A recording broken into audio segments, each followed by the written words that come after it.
Hello, I'm Panos Kotzathanasis. This is Agile Movie Pulse Interviews. Today I'm here with Leon Le, whose film Kinam In is screening in Toronto. How are you, Leon?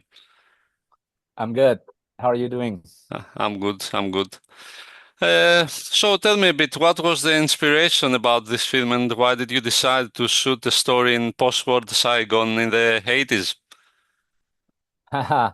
Uh, well, the inspiration for this story actually came while I was in Vietnam shooting my first feature film, Song Lang.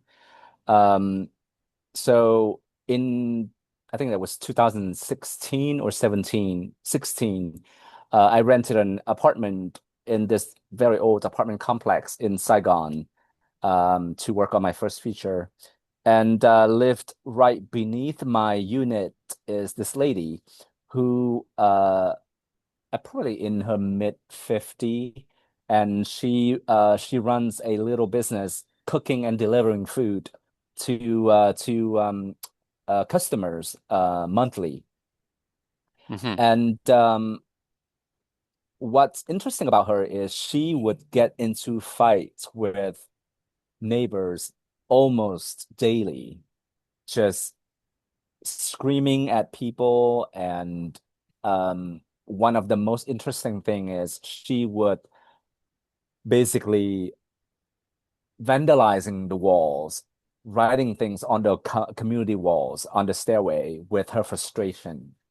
Every little thing, like how people littering the stairways with cigarette butts, or people don't take out their trashes, or people walking up and down the stairs too loud or whatever. She would just write straight onto the wall with like a marker, and then she would paint it over and then write new stuff.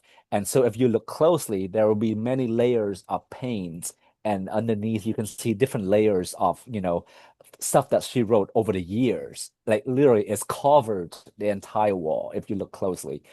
So at first, I was like so frustrated because it's constant screaming and yelling with with the neighbors. But then I figured, you know what, she's not going to change. I'm not in a position to, create more chaos for myself by getting into a fight with her.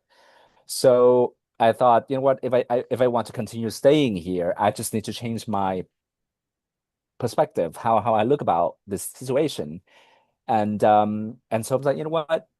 Instead of, getting annoyed, why don't I try to have empathy for her? Why is she being like that? Why is she so frustrated? Because I figured only unhappy people would be angry all the time at the world, right? What is it that triggers her?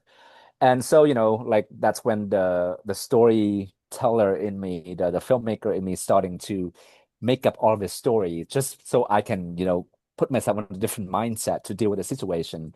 So I was thinking, what if she actually have a very difficult childhood, or a broken marriage, or illnesses, or lost, or financial issue, whatever. There's million reasons why, a woman like that could be so unhappy, because I figure she can't just be born unhappy. She must have, hopes and dreams and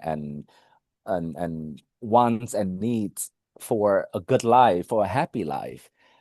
So I just start making up all this story in my mind, and eventually, I became more curious every time she lashes out instead of angry. And every time it happened, I was like, what happened today? And then I start come up with the ideas. And then eventually it's kind of interesting because she befriended me and starting to, I guess because she wanted to have more ally on her side. She was like bringing up food, and and then start talking negatively about the neighbors and explaining herself why she was angry at them and whatever. So she and I became friends for a little before, she realizes that I wouldn't get on her side and talking negatively about the other neighbors as well. So I became, her enemy as well at the end. But anyway, so that's the inspiration for the story about, a woman who does a monthly cooking at home, and has un turmoil, something that caused her unhappiness, um, and between her and a artist who lives upstairs. And and of course, by the time it became what the story is now in Kinam Inn, it's her character has been developed and changed vastly. But that was the inspiration, and eventually I decided to turn into a love story. And I find that, with her um original, characteristic, it doesn't fit well with the mood that I'm trying to create for the love story. So, I tone it down, and and then yeah, so that it became what it is now. Mhm, mhm. And tell me a bit about the building that you shot the film, the film in, and how did you manage to recreate this atmosphere of Saigon in the 80s? Yes, so something about the Vietnam, the Saigon, specifically in the 80s, has a huge impact on me. I think it's basically because that's when I was growing up in Vietnam during the 80s, and before I left to move to the States in early 90s. Um, so I guess I think it's just 1980s. It's a very peculiar time in Vietnam because the embargo was still not lifted. So basically, we now looking back, I realized that we kind of live in a bubble. We have no friends basically, except with Russia, and relationship was established with the French. But other than that, we're kind of like on our own as a country, and um, and in a way, it's I mean, as a child, I didn't understand the politic and the social construct, but it was a very peaceful time for me as a child. We don't have much, we I understand the struggle that my family went through financially, uh, the people surrounding our family, the people who basically um, from the South government, the collapse government, have to live among the new government, the new communist regime. The winner has moved into the South.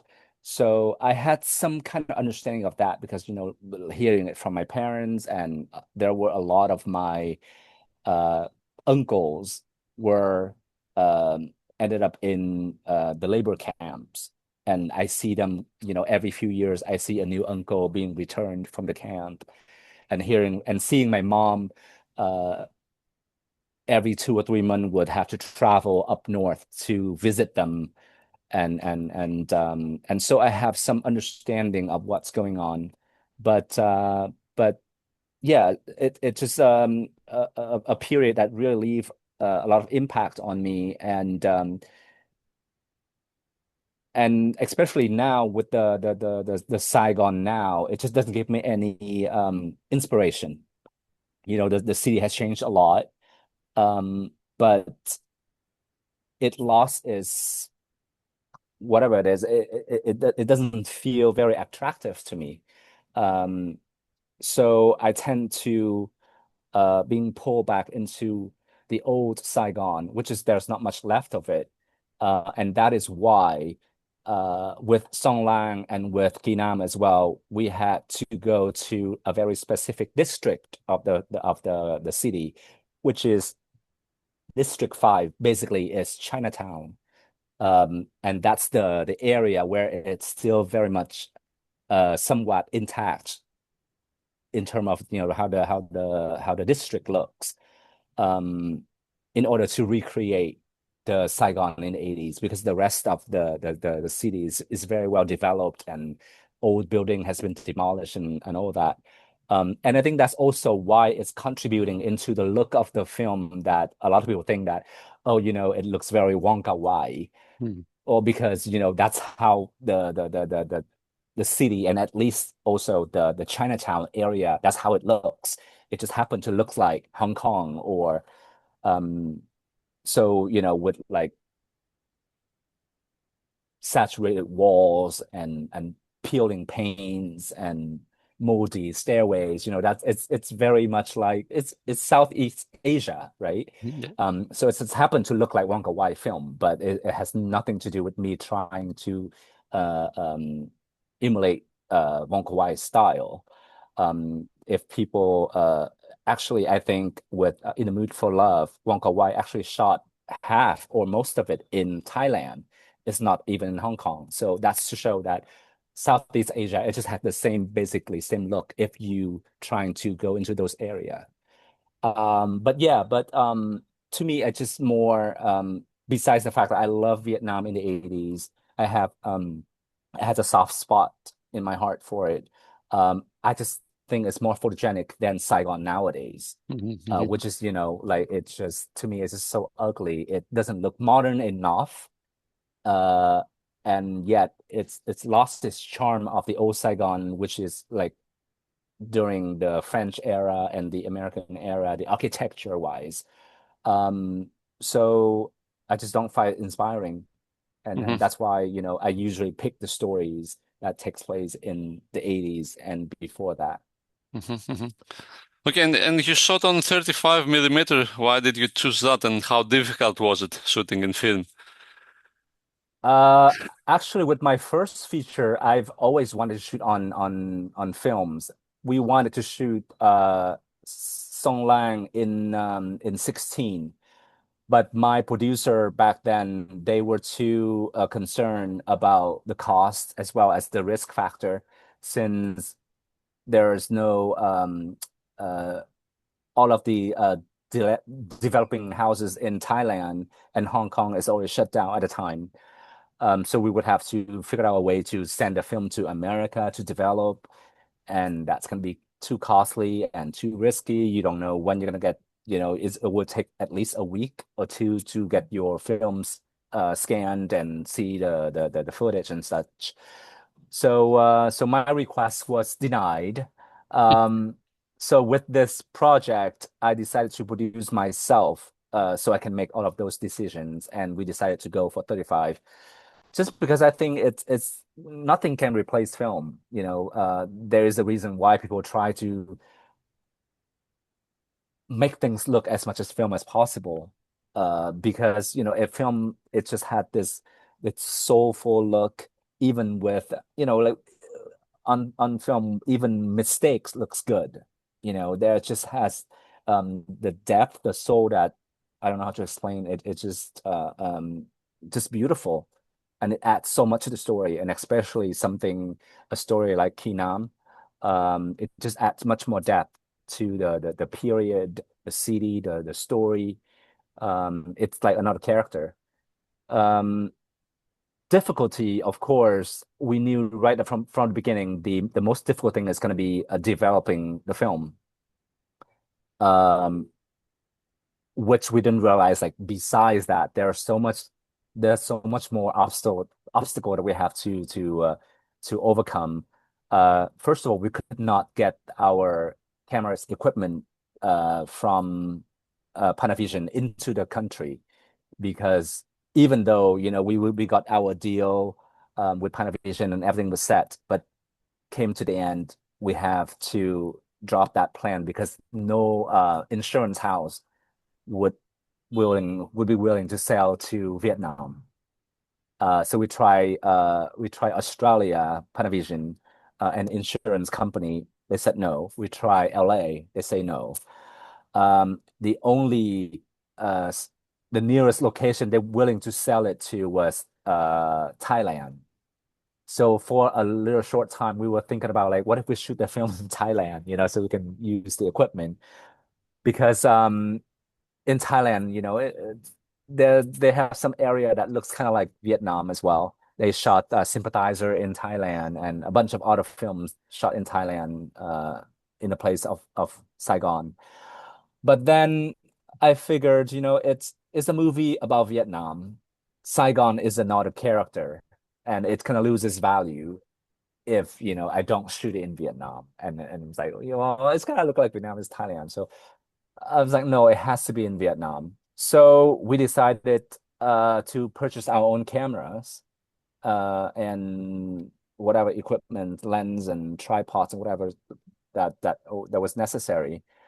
We just purchased our own cameras, and then with developing the film, we just figured out a system to do it ourselves in Saigon, because there was a lab in Thailand that was willing to work with us, but they has been, not in operation for a while.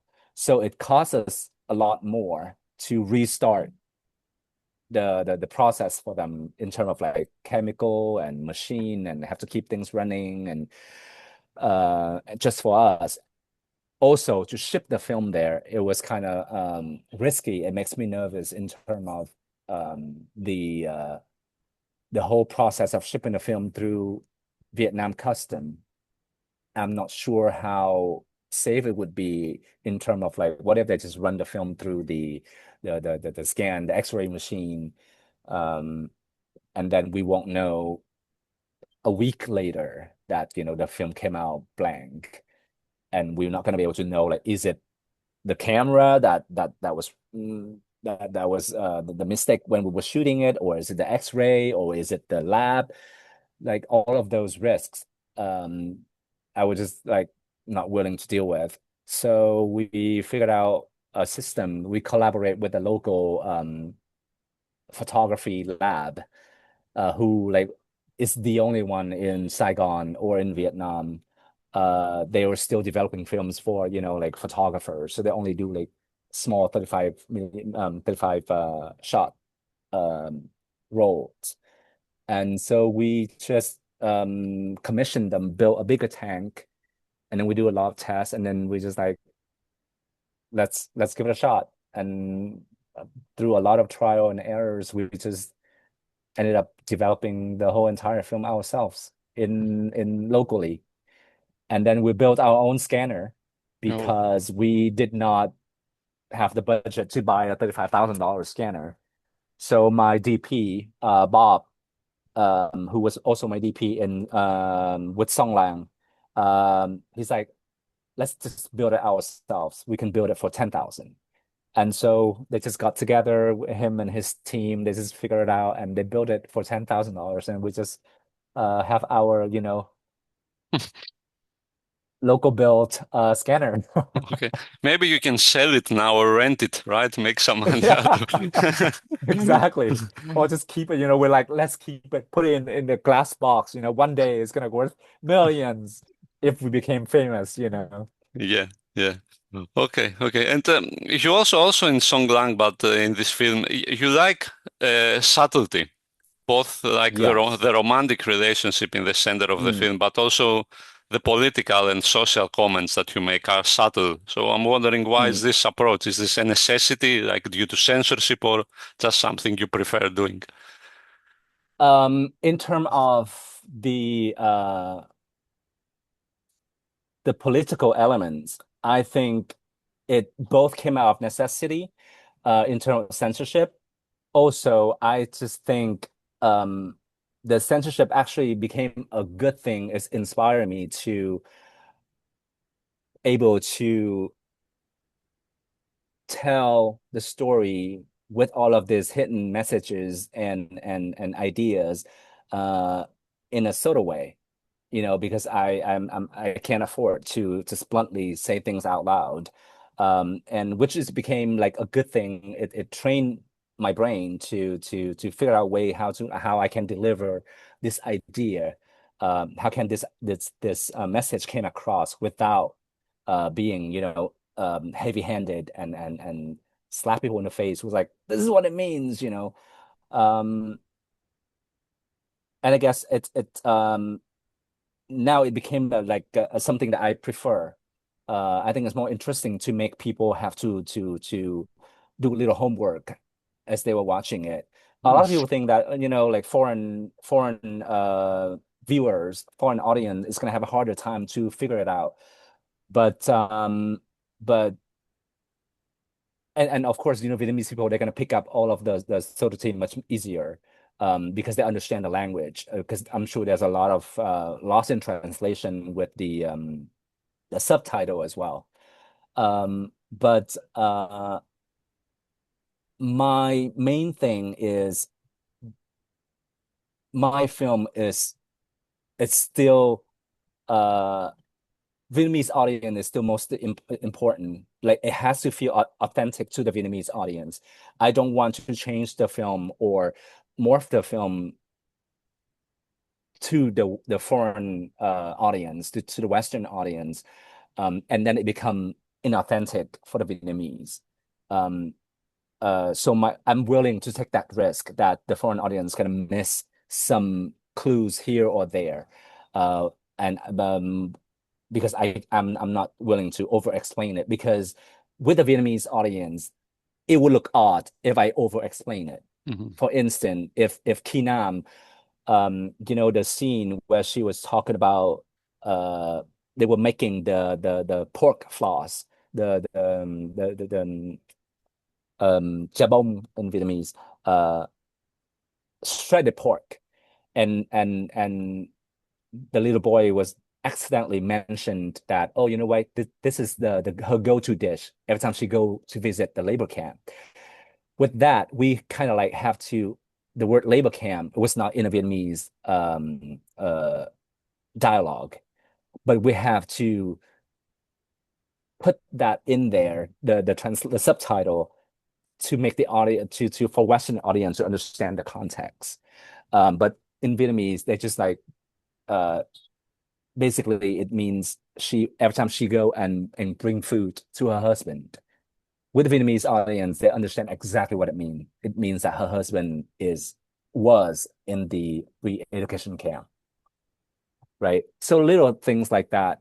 There are certain things, with subtitle, I have to over explain a little, to make it clear for the audience, for the Western audience, to so they can enjoy the film and follow the plot. But as a storyteller of Vietnamese story, I still want to make it as authentic as possible for Vietnamese audience, foremost, Hmm. and I'm willing to take a risk that the foreign audience will have to work a little harder, or they will have to miss here and there, Hmm. to enjoy the story. Hmm.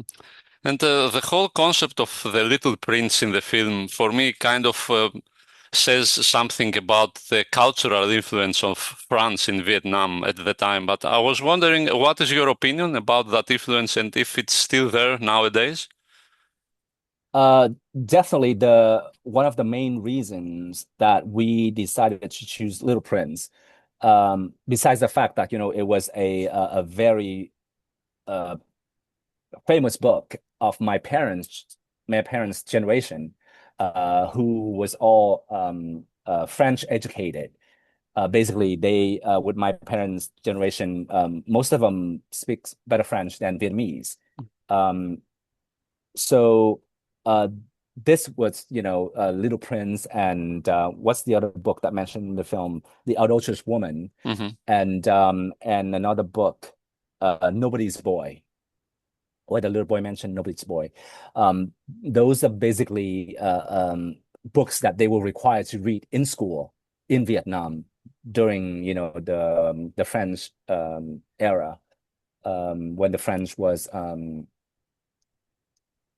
colonizing Vietnam. So first of all, I thought it was just interesting to show that, you know, how the multicultural of Vietnam has been morphed and influenced by history, not just because the story of Vietnam is focused on the American era, after what's aftermath, but with the Little Prince is also show the aftermath after the French left, right? There's still generations of Vietnamese, uh, good or bad, the benefit, as well as, there are stories about the aftermath of the French colonization, that left devastation. Um, but this is one of the good thing, the culture, the literature that we also got from them, Hmm. Hmm. and that's also play into the reason why Kinam the way she is. She's much more educated. She's considered elite because she was French educated. She from the North, they call it North 54, meaning they left Hanoi to immigrate into the South after um, the French divided the country, and then whoever want to stay in the North with the communists, they stay, and whoever wants to move to the South to be with uh to basically get away from communism, they move to the South. And basically those are the elite, right? Those are the educated, those are French, mostly French educated. So so all of these element, all of this political element, you cannot tell a story about Vietnam, especially during those period, without telling these um, aftermath of the war. Um, and I thought it was just interesting to see how the Vietnamese people have to deal with um, the aftermath of the French and the American War Hmm. in Hmm. 1985. Um, and also because of who she is,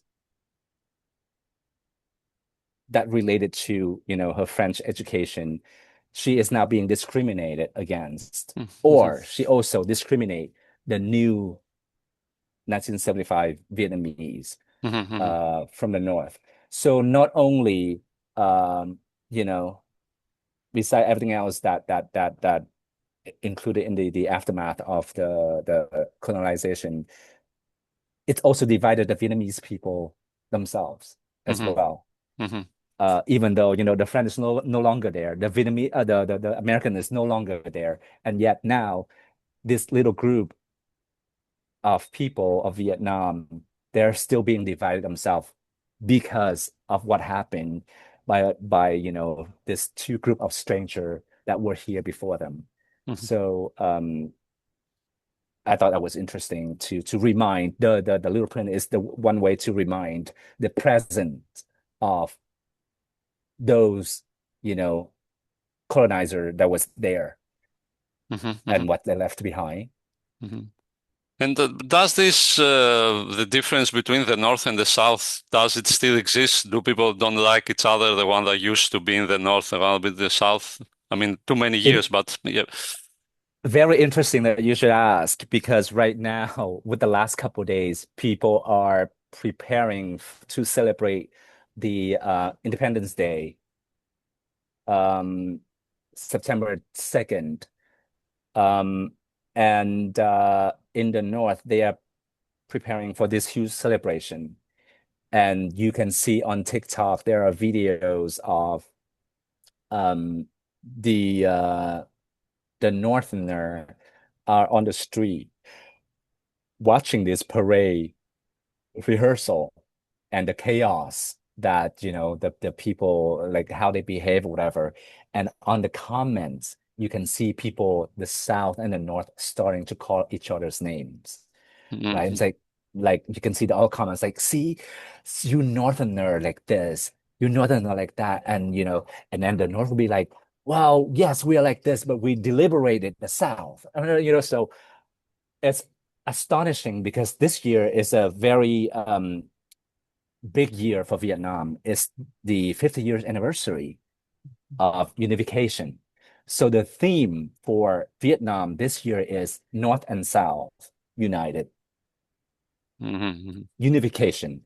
And yet, through this celebration, you can see the the feeling that, either people were hiding or bearing deep inside is resurfaced. it was quite interesting. Um, yeah, so I guess it's still there. Hmm. Hmm. Okay, okay. And the film also marks the return of Dorothy Hayen, if I pronounce her name correctly. That's correct. So, what made her the right choice for Keenan for you? And was it easy to convince her to work for the film, or and how was your collaboration with her in general? Actually, it wasn't me who has to convince her, but it was her have to convince me. Ah, okay. Uh, yeah, because Hai-In was never on my list to be the lead, to play the part of Ki Nam. The only reason is she is, um, as I mentioned, Ki Nam is Northerner 1954 Hmm. versus Northerner 1975. Those things are very that's a very sensitive subject, first of all. And but to Vietnamese, um, this distinction between the two are very clear. The dialect, the way people carry themselves. As I mentioned, Hanoi, um, the people from Hanoi before 1954, they mostly French educated. They consider elite, very highly educated, very elegant. Um, Most of them have has immigrated to the South, and so they like to different themselves. They like to distance themselves from the Northerner of 1975, which is communist, Hmm. right? So Hai In is from the latter. So therefore, the first thing is that her dialect is completely different. Um, and so, like originally I want authentically to find an actress who can really embody and um hopefully like she is a 1954 herself. Um, so I don't have to go through the whole process of like, you know, uh explaining or training her to behave a certain way and speak it a certain way. But unfortunately, all of the actresses of that generation is now too old, Hmm. Hmm. or they mostly live in America, but mostly they still too old for the part. So and with the like for example with Song Lang, I discovered Lim Bing Fat. He's someone who never acted before. Or with this film, I discovered um Deng Thế Mạnh, who plays Sue, the little boy, who never acted before as well. So with those young roles, it's very easy for me to determine to go out and find a young, completely unknown actor, inexperienced, and train them to play the part. But with Kinam, who is supposed to be in her mid 40, early 50, that option is not available. I cannot just go out and find a woman in her 40, mid 40 or 50 and train her to become an actress. She most likely going to be already have a family. She doesn't understand the hardship of, working, preparing and shooting a film, understanding the craft of acting, the understanding the hard hour of filming, all of that. Um, and obviously, most likely she's gonna have like responsibility with children, with her kids, with her husband, with her family that she won't able to fully commit. Versus like some young actors who hungry and willing to do whatever it takes to start a film career, to an acting career. So I have to find someone who um experienced, an actress who experienced and understand the hard work that they're willing to embrace and has the commitment to go through with it. And then and that's when Hai Ying name was mentioned and I was reconsidered and I met with her and Hai Ying has taken a hiatus for almost 10 years to focus on having family, having children and all that. And so she has been looking for a project to return to acting. And I think she liked the script, and we just go through a basic a simple casting process. We spent a lot of time. I want to get to know her. I want to see if she has enough life experience within, the past how many years, um, moving from the north to the south herself.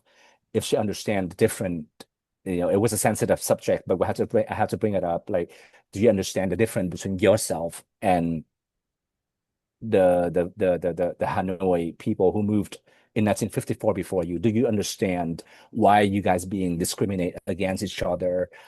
Um, so like there's no easy way to have to go through those kind of conversation because she's the one who, she's belonged to the group that the Southerner look at a certain way, not Mhm. in so positive light.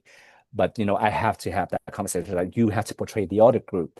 Do you understand why your group of people are being viewed this way? And to have to break down the the the the the the, the, the reason behind the discrimination, the point of view. And then we went on to the training. She has to train how to speak like the 1954 Northerner, and the way she behaves, and have a better understanding of the history, why people acting this way, speaking this way, carrying themselves this way. And then chemistry read with Fat, because this film and this role basically I wrote for Lin Bing Fat, the translator. So whoever that play Ki Nam, it has to fit with Fat and not the other way around. Mhm. And so we have chemistry with Fat, and at the end I realized that she was the best option. Um, she has experience as an actress. She has the passion and the will and the beauty to carry the part. So yeah, I think even now, looking back, I don't think there's a better choice for the part than Haiyan. Mhm. Mhm. Okay.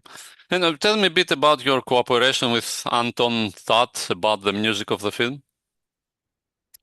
Yes. So right from the beginning, I approached before we even finished the script. I always knew that I want to work with Notre Dame again. After our first collaboration with Song Lang, I just think we understood each other very well. I like his sensibility and his passion for music and his understanding um,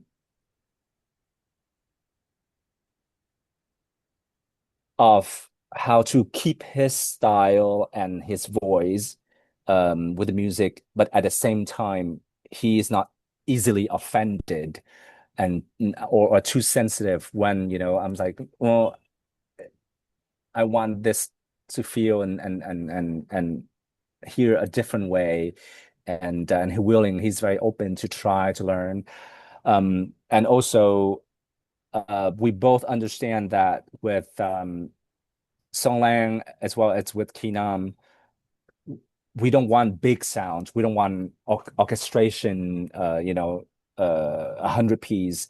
We don't want to try to make the film look big and expensive. We want to we want to maintain the intimate feel. And all of the music is basically recorded in his living room, in his studio in Taipei. Mhm. It's all live musician. The only request I had was that nothing is no keyboard, no synthesizer. Everything has to be real, alive. And there are certain, instrument that I'm really drawn to, such as cello and bass. Um, so And then, I just give him freedom to do whatever he wants.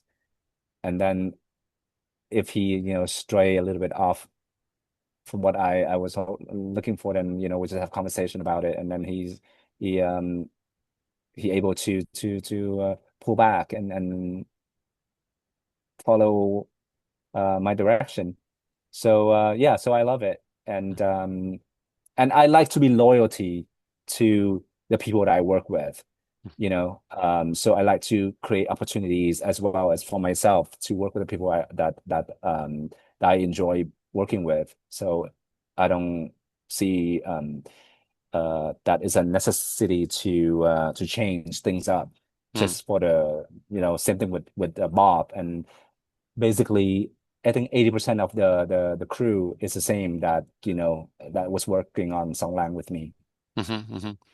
Yeah. Are you in general strict? Because this is what I'm getting from what you are saying. Like you know exactly what you want and you want buds from it when you're cooperating with, let's say, music, cinematographer, actors, or how is it? Right, Is there space for improvisation, let's say, or change?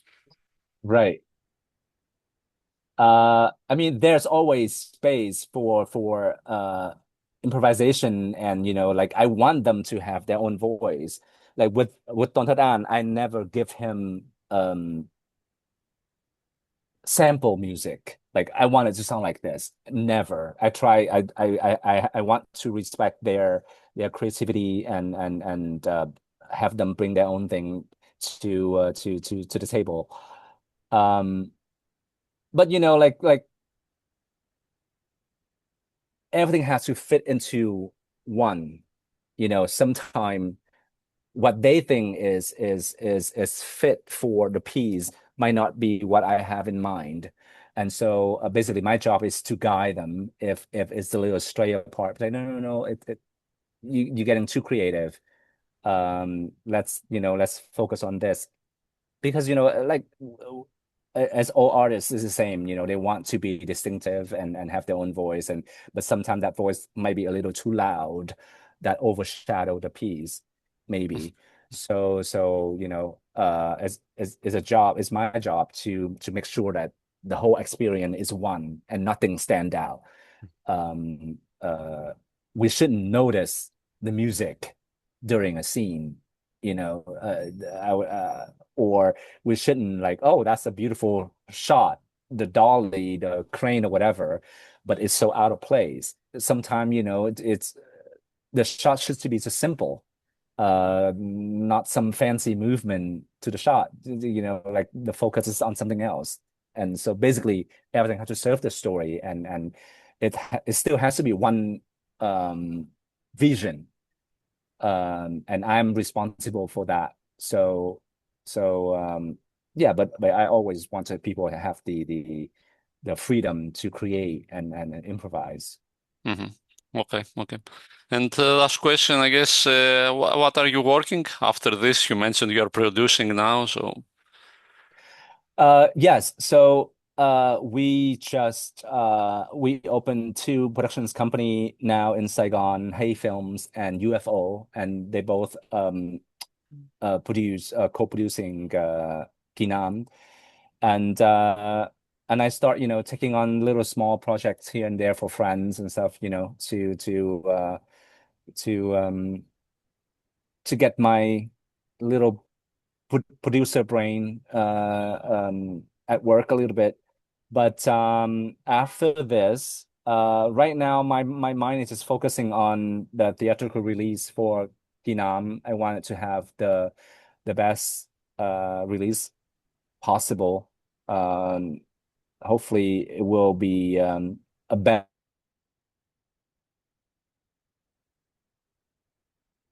investors, feel happy and continue to support filmmakers like myself and others who following this kind of direction, this kind of path in terms of filmmaking. And it's very difficult for filmmakers like me, like myself, to get this kind of project off the ground in Saigon, in Vietnam. Uh, as the film industry in Vietnam is very imbalanced in terms of like what kind of films getting made. Um, people focus mostly on commercial films. Um, uh, yeah, so independent filmmakers have a really hard time to get their projects off the ground.